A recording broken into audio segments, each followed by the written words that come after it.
Suspense.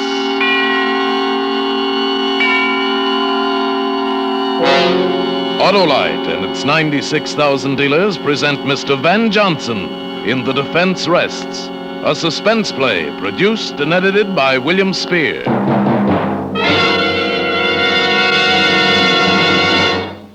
Hey, Harlow, much as I hate to mention this on radio, I was watching television the other night. Shh, Hap, we're on the air. Yeah, well, people gotta know this. I found out that cars, trucks, and buses equipped with ordinary spark plugs kick up a frightful fuss with TV pictures. Well, that's not true of Autolite resistor spark plugs. Wonder of wonders, these wide-gap whizzes cut down television cut-ups. They sure let your engine idle smoother, too, don't they? Yes, Autolite resistor spark plugs let your engine idle smoother, give better performance on leaner gas mixtures, actually save you gas, and they have 200% longer electrode life. Autolite resistor spark plugs are backed by the research and engineering know-how of Autolite, leader in resistor-type spark plugs. Get Autolite resistor spark plugs from your Autolite dealer tomorrow. You're always right with Autolite. Oh, a reminder, Suspense on television may be seen on many stations throughout the country every Tuesday night. And now, with The Defense Rests and with the performance of Van Johnson, Autolite hopes once again to keep you in suspense.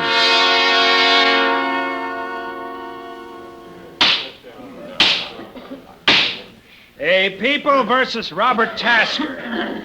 The defendant charged under the indictment with murder in the first degree. Is counsel for the defense prepared to proceed? I am, Your Honor. Very well, Mr. Krieger. Your Honor, if the court please, I think it's fitting that for a moment I should speak openly to Your Honor and to the jury on a matter which has a substantial bearing on this case. I refer to the rather unique relationship existing between myself and the defendant, Robert Tasker. It is true that in my interest in him and in his fate is far greater than the normal interest of a lawyer in his client. This interest might reasonably be described as fatherly. And yet I ask Your Honor and the gentlemen of the jury to think of me in all fairness and without bias, simply as a lawyer defending his client.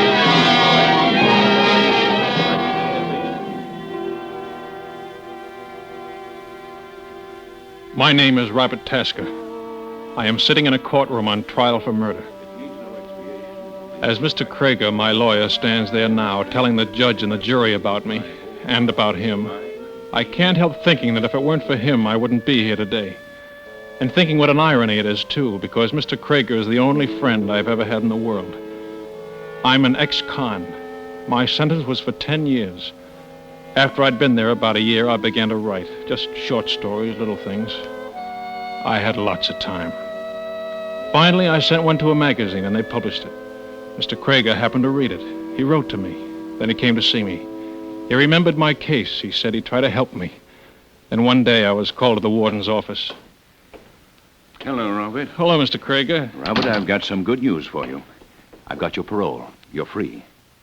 Well, you happy? Sure, it's just that I still don't quite believe it. It's official, Tasker. Here are your papers. Papers? Oh, that'll make everything easy, won't it, Warden? Passport to a brilliant future. Ex-con. Robert, I know it's going to be a little hard to adjust at first, but there's a job in my office. Thanks, Mr. Krieger, but I don't want charity, even from you. Oh, it isn't charity, Robert. I need a clerk in my office, or I wouldn't have offered you the job. You don't have to stay if you don't want to, but you'll be doing me a great favor if you try it. Well, I guess I owe you at least one favor. Well, Tasker, goodbye and good luck. Just remember that what's happened up here is water over the dam. Don't hold any grudges. I don't hold any grudges, Warden. There's one man I hate, that's all. A man you hate, Robert? His name is Arthur Hines, and I hate him. It's simple as that. Forget it, son.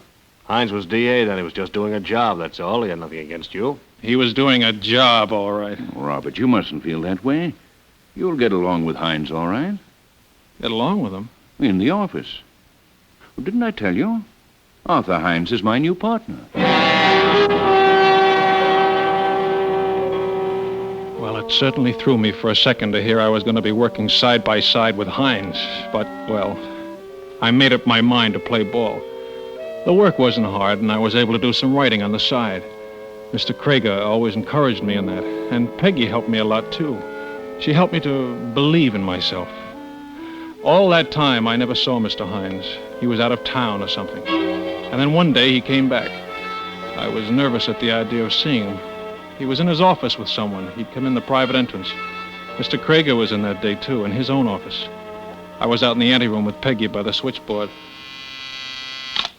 Krieger and Hines. I'm sorry Mr. Hines is in conference now. Can you call back later?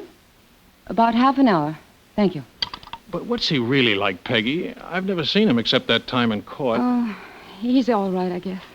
How do you mean, all right? How do I know what he's like? I just work here. I'm not married to the man. Okay. I'm sorry, Robert. I guess I'm kind of jumpy today. Well, what's the matter, Peggy? Isn't anything. Nerves. You've been that way ever since Hines came in. Mr. Hines, how could he have anything to do with it? I don't know. Understand the English language? No. Now get out. Don't give me that, Hines. You've either got it or you know who has. I don't know anything about it, and I don't want to know. Don't you think I've got enough trouble nowadays keeping mugs like you out of the pen without being a fence for what you stole? Now get out of this office and stay out. Okay. But I'll be back. $50,000 is a lot of money. Well, what do you want? Why, Robert works here, Mr. Hines. My name's Robert Tasker. Didn't Mr. I Krieger... knew I'd seen you before. You're that punk kid I sent up to San Quentin. It was for 10 years. What do you mean you're working here? Mr. Krieger got me out. He gave me a job. A job of what? Snooping outside my office? I wasn't... Don't talk back to me, you dirty little jail rat. Why, you... Robert, don't. Let go. Don't. No. Leave me alone. No. Robert, Let me go. Stop it, both of you. Calm down. What's the matter? What's the idea of bringing this ex-con into the office, Max? Isn't it bad enough to have to work with criminals all day? Robert is not a criminal. He's here because I want him to be here. Because I believe in him and trust him. Well, I don't like anyone hanging around outside my door when I'm having a private conference, that's all. Now, look. Robert Tasker's one of the finest, most gifted young persons I've ever known. I want him to get along here. And I want him to get along with you, too, Arthur. You understand? I can get along with anyone. Well, sure you can. Everything forgotten now, eh? Start right off with a clean slate, eh? Sure. Well, I'll see you later in the afternoon, Max. Well, Robert, come into my office for a minute, will you? Sure.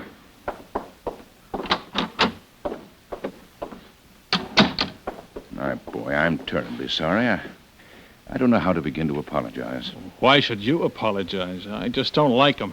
He doesn't like me. No, Robert, you're wrong there. It's just that things have been happening lately to upset him. Like this fellow Marvin and his $50,000. Yeah, what's that all about? Well, there's a poor fellow who's been in prison for the last 5 years. He claims he had quite a lot of money when he went in. He thinks Hines hijacked it on him, huh? Well, he says he left it with a pal of his, and later the pal was killed in a gunfight. Gallucci, you remember the case? Yeah, I remember something about it. Well, anyway, just before he died, Gallucci told somebody he'd left the money with Hines. That's how the story goes, anyway. But you know how these things travel on the grapevine. It's all nonsense, of course. That guy meant business just the same. Well, that probably explains the whole thing. Hines was a little scared. But don't let it worry you, Robert. You will stay, won't you? Well... Believe me, it's for the best. Well, okay. That's the spirit. And any other little troubles, you just bring them to me, will you? Thanks. Well, I guess I'd better relieve Peggy on the board. Keep your chin up, son. Sure. I'm sorry I kept you waiting, Peggy. That's all right. Well, what's the matter? Shh, please don't say anything. Peggy, what is it? Robert, I'm scared. Scared of what? Hines? Don't be silly. No, it's not him. Well, what is it? Rob, I shouldn't, but I've got to tell someone. Sure you have, but take it easy now. What is it? I've never told anyone before. Neither Mr. Hines nor Mr. Krieger know. I'd die if they did. You wouldn't tell anyone, would you? Of course I won't. Come on, spill it. You saw that man who was in here, who was arguing with Mr. Hines about the $50,000. Yeah. Well, it's true. There is $50,000 somewhere. Yeah? Well, how do you know all this? I know. I'm scared. Robert, he's a killer. That guy? Well, I wouldn't be surprised, but how do you know? Because he's my brother.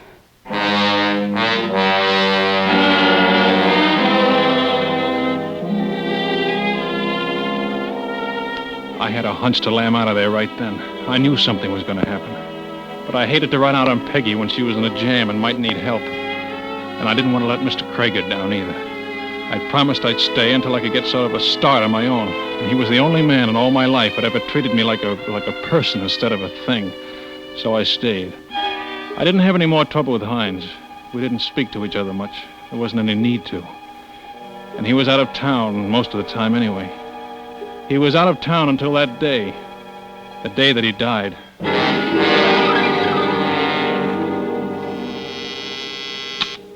Krager and Hines, I'm sorry he's out of town. You might try later this afternoon. Yes, I'll tell Mr. Hines. Say, Peggy. Uh-huh. Do you know when Mr. Krager will be in? Well, he didn't say. He's still open. Harry. Where is he? Who?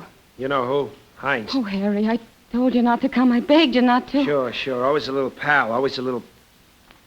Hey, wait a minute. What does this guy know? I told him that you were my brother. But nobody else? Yeah, sure. Okay, what do I care? I only care about one thing. Harry, you promised me you wouldn't come up here. Where's Hines? I don't know. He's out. And I'll wait till he comes back. Harry, you mustn't. I'm staying. I'll get it out of him. Harry, your sister says you should leave. You keep out of this, punk. I don't like that word, pal. Robert, listen, will you watch the board for a few minutes? Sure. It's lunchtime anyway. Harry, I've got some things I want to talk over with you privately. What things? About Hines and, you know. Come on, we'll go downstairs with the girl in the lobby. You wouldn't be trying to ease me out of here, would you? No, honest, I've got to talk to you, Harry. Come on. Okay. Now, you listen, pal. Yeah? If Mr. Hines comes in, you tell him I was here. And you tell him he better come across. Or else. Is that all? That's enough, isn't it? He'll know what I mean. Sure.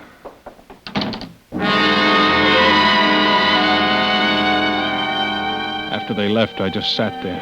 With this guy, Harry, feeling the way he did, even if he was a screwball with a jackpot like $50,000 kicking around somewhere, no matter who had it, I knew it was a cinch there was going to be a blow-off. And I knew I was going to be right in the middle of it. I didn't know how then, but I knew I was. A guy with a record always is. And there wasn't a thing I could do about it. So I just sat there waiting for trouble to happen.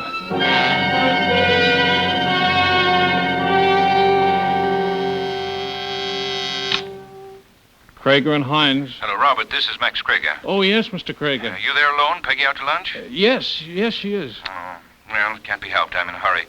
I'll tell you what I want you to do. Yes, sir. I'm across the street in the courthouse, Judge Andrews' court, the Ellsworth case. There are some notes I've got to have over here right away. They're in my own handwriting, pencil, and clearly marked Ellsworth. Yes, sir. You'll find them in Mr. Hines' office, the pages all clipped together. I don't know exactly where in his office, but keep looking until you find them. All right, sir. Then bring them over to me right away. Got it? Yes, sir. I'll be waiting for you. I left the switchboard and went into Mr. Hines' office. I started looking around for the notes. I looked everywhere. I looked on top of the desk first, and then I looked in all the drawers. Then I looked in the filing cabinet. I even tried to look in the safe, but it was locked. Then I stopped and sort of looked around the room to see if there was anything I'd missed. And I noticed some yellow papers on top of the bookcase. I reached up and took them down. I was standing there with my back to the private entrance, looking the papers over to be sure they were the right ones. What are you doing in here? Mr. Krager wanted some papers, Mr. Hines. I thought I told you to stay away from my office. What are you snooping around here for? Mr. Krager told me to look in here for the... Yeah, there's something mighty funny going on around this office. There's nothing funny. Mr. Krager I told... say there is. What's the switchboard girl doing sneaking around the lobby with Harry Marvin? They tried to avoid me, but I saw them. First, the switchboard girl turns out to have a crazy ex-convict for a boyfriend, and now... That's a lie. He's a brother. Her brother? Oh, so that's it. Oh, I shouldn't have said that, Mr. Hines. I don't know anything about it. Oh, you don't? Well, I do. I get it now. I knew there was something, and all of a sudden, I get it. Mr. Hines, there's nothing to get. So the girl and her brother go down to the lobby and set themselves an alibi because they know I'll suspect them and get you to do their dirty work for a nice fat cut. Please, Mr. Hines, don't talk that way. Well, you didn't find it, did you? And you won't. Now you get out of here, you little punk. I said don't talk that way. You dirty, thieving little butt. I told you not to talk that way.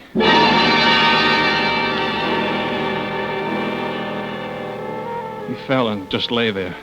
For a minute, I didn't know what to do. Then I knew I'd have to tell Mr. Krager. I knew I was all washed up there anyway. I couldn't very well expect even a man like Mr. Krager to choose between his law partner and me. And I couldn't stay in the same office with Mr. Hines after what had happened. Somehow, I wanted to tell Mr. Krager myself before anyone else did. I went out to the switchboard and dialed the courthouse number.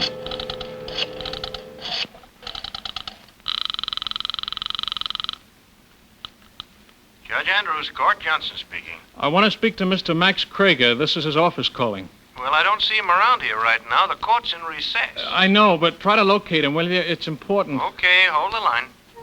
I sat there waiting for them to find Mr. Krieger. And all of a sudden, I remember the papers he wanted. I cut off the call on the switchboard. I went back to Mr. Hines's office. He was just lying there, just as I'd left him. And yet there was something different. I went over and looked at him more closely. His face was a terrible gray color. I touched his wrist, feeling for his pulse. And next thing I knew, I was down on my knees, tearing open his collar. But even then, I knew it wasn't any use. Mr. Hines was dead.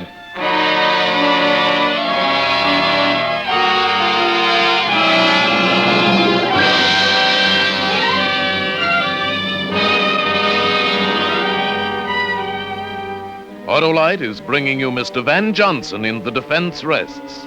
Tonight's production in radio's outstanding theater of thrills, Suspense.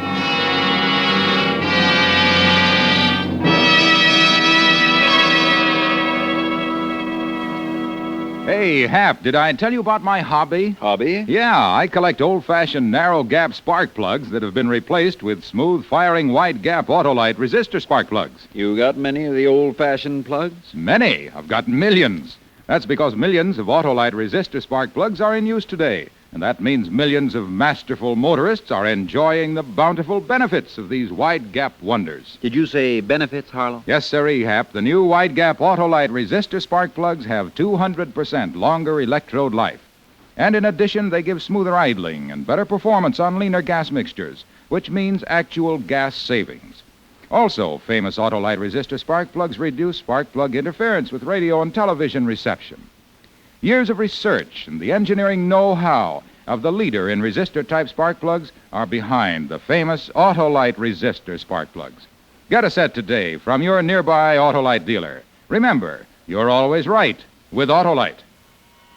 And now, Autolite brings back to a Hollywood soundstage Van Johnson in The Defense Rests, a tale well calculated to keep you in suspense.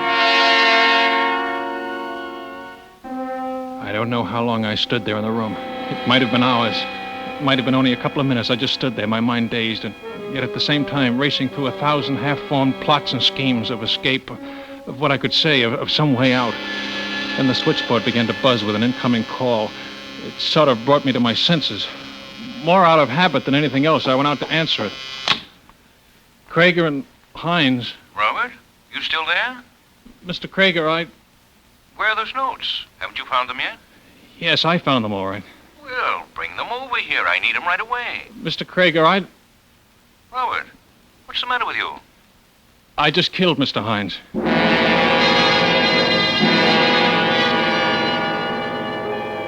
Pretty soon the police came. I called them myself. Mr. Krieger said it was the only thing to do, and I knew he was right. He said he'd be in touch with me as soon as he was through at court. I didn't know what he could do. I didn't think there was much he'd want to do, but it made me feel better to have him talk that way. The police took me across town in a squad car. I knew what I was in for. The police don't like ex-convicts, particularly one that they think has been mixed up with murder. Yeah, you're just making it hard for yourself, Tasker. I've told you what happened. In a pig's eye you have. I don't have to talk if I don't want to. No?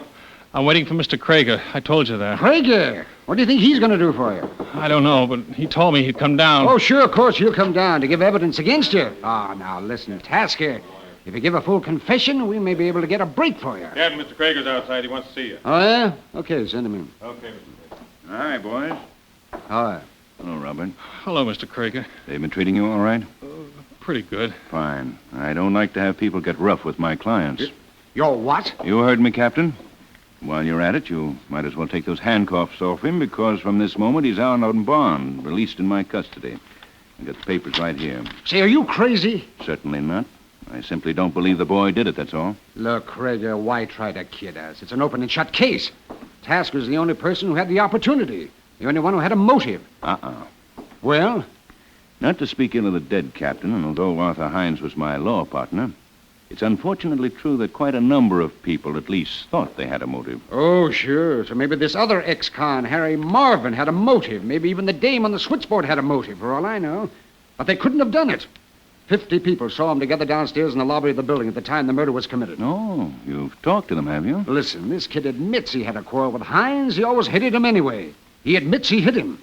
So he picks the paperweight off the desk, smashes him over the head. Wait a minute. You didn't say anything about that, Robert. Oh, I didn't even know about it before. I didn't hit him with any paperweight. Oh, stop it, will you? The back of the man's head was bashed in with that paperweight, and this kid's fingerprints were all over it. Well, what's so funny? This is murder, mister. I'm sorry. But you'll find out if you ever try to bring this boy to trial for killing Arthur Hines with a paperweight. Listen, Krieger, you're not going to make a chump out of me. This boy is going to be indicted for murder, he's going to be convicted of murder, and he's going to burn for murder.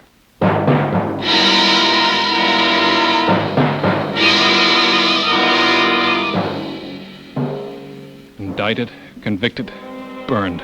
3 promises. And the first one's already happened. The second one? Well, even I can see we don't stand much chance.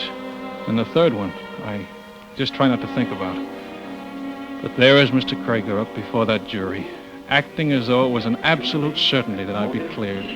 Pleading for me as though I were the only guy in the world because, well, that's the kind of a guy he is.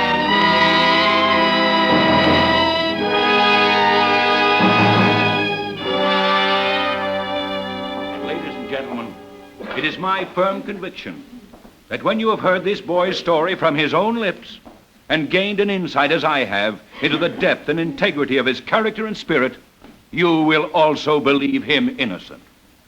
He is innocent. Now, Robert, I'll ask you to take the stand, please.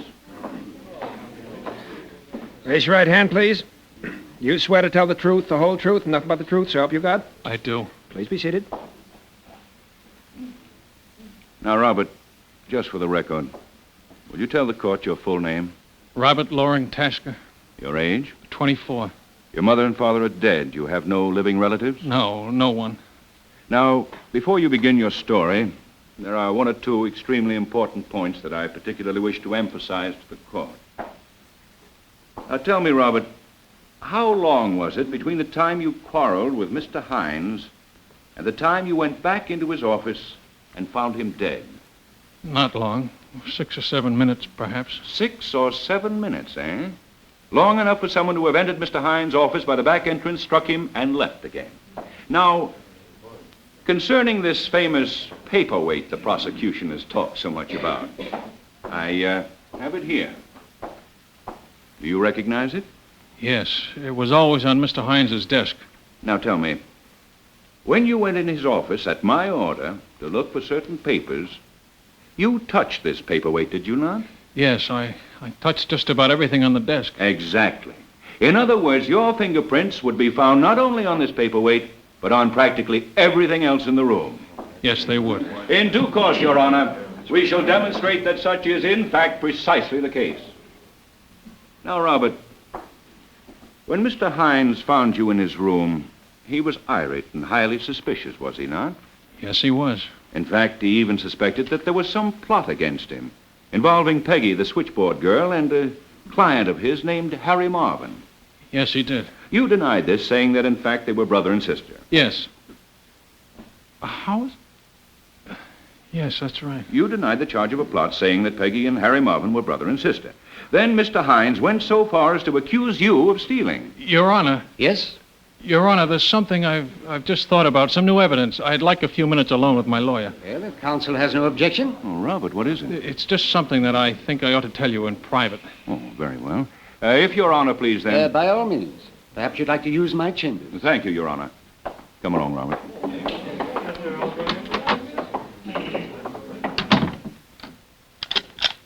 Well, you didn't have to lock the door, Robert. I want it to be private. All right. But, Robert, you mustn't worry like this. Let me do the worrying. They can't convict you if there's a reasonable doubt. That's the law. And there is a reasonable doubt. Someone did come in and hit Hines in those 6 or 7 minutes. It must have been that way. Yes, I know. Well, of course you do. We've been over the whole thing.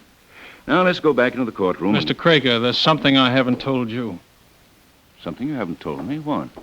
It's a little thing, but it's kind of important because it's something I never told anyone except a dead man. Well, what is it? I never told anyone that Peggy was Harry Marvin's sister except Mr. Hines. Now, Robert, don't you think that's a little trivial? No, because you know about it. You just said so in the courtroom. Well, And there's only one way you could have found out. You must have been in your office when I had the fight with Hines and heard me tell him. Oh, Robert, that's ridiculous. Oh, no, it isn't. Because you're right. Somebody did come in those 6 or 7 minutes and kill Hines. You did. You're crazy. It must have been for that $50,000. You hijacked the hijacker. And you knew they'd pin it on me with my record. I'm not going to stay here and listen to any such nonsense. Yes, you are, because I'm going to get the truth out of you. You planned it that way, didn't you? You sent me into Hines's office that day, and you probably sent him. Robert, And you figured you were such a hot lawyer, you might even get me off for 20 years or so to ease your dirty conscience, didn't you? Talk, Craig. You won't get anywhere using violence with me. No! Talk! Now, wait a minute. Even if I did confess, it wouldn't hold up as evidence. Talk! Listen, we'll postpone the trial. I can get you out of the country. I'll give you money. That's all I wanted to know. Talk! You did it, didn't you? You killed him. Stop! Talk! Stop it! Stop it! That's where you were when I phoned you at court. They couldn't find you, weren't you? Robert! You were killing Hines, weren't you? Stop it! Stop it! Yes. Yes, I did it. Okay. I killed him. I guess we can unlock the door now. What's going on here? Grab him, Your Honor. He's crazy. He attacked me. So I gather. He even accused me of murder. Yes, we heard him. Tell me, Krieger, where were you when this boy phoned you here at court? When they couldn't find you? Why, Your Honor, as a matter of fact, I was right here. Right in this very courtroom. I had some work to do. I wanted privacy. Your court was in recess. You were out of town. Yes, I know. You say you were right here in this room. Yes, that's right. Then, Krieger, there's something you don't know. What? On the day of the murder, the floor of this room was being repainted. And the paint, Mr. Krieger, was quite wet. Your Honor, the defense rests.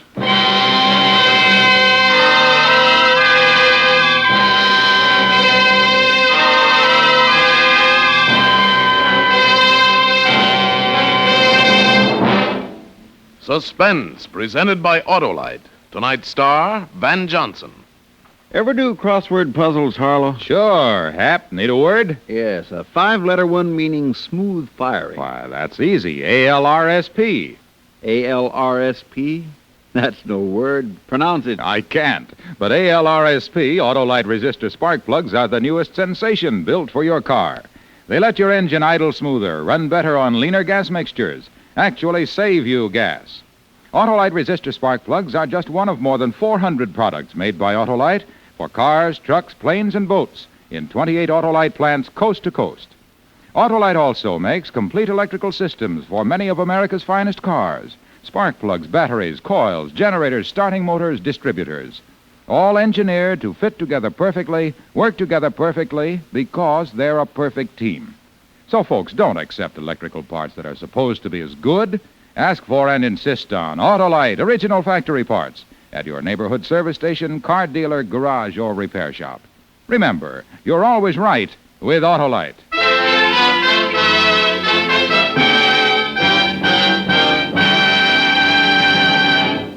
Next Thursday for Suspense, Edward Arnold will be our star. The play is called Account Payable, and it is, as we say, A tale well calculated to keep you in suspense.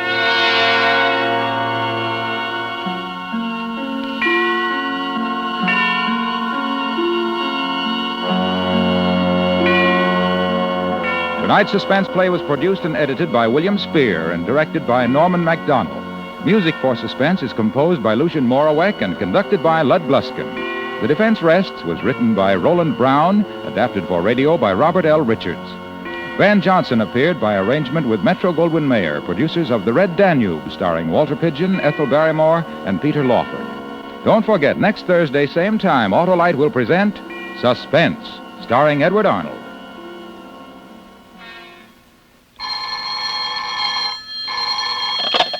You can buy Autolite resistor spark plugs, Autolite stay-full batteries, Autolite electrical parts at your neighborhood Autolite dealers. Switch to Autolite. Good night.